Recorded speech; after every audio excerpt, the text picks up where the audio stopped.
Today's reading is from the letter to the Hebrews, chapter 12, verses 1 to 3. Let us run with perseverance the race that is set before us. This little nugget of 3 verses in Hebrews is immensely cheering and encouraging.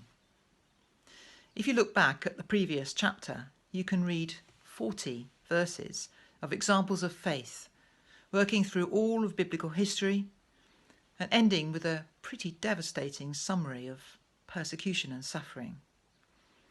These people form the cloud of witnesses which surrounds us invisibly to inspire us by their example and encourage us.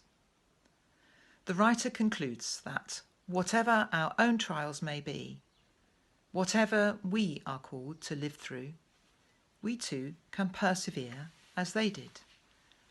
Can we really say that our trials are worse than theirs?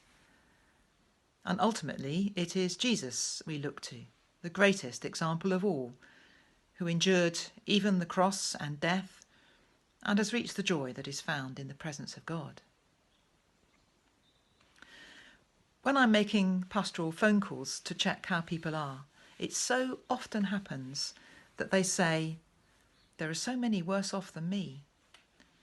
And yet I know that that person has considerable challenges and difficulties in their own life to cope with.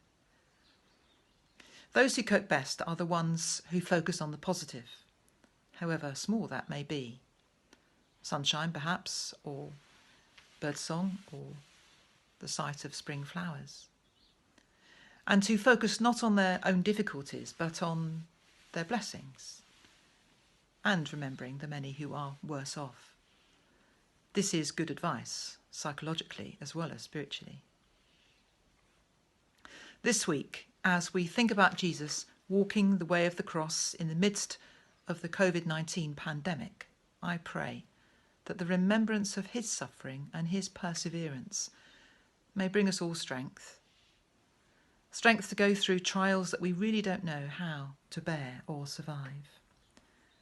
We see from his agony in the garden that he experienced this, but resolved to continue, to persevere. Hebrews says later, "Therefore, lift your drooping hands and strengthen your weak knees and make straight paths for your feet."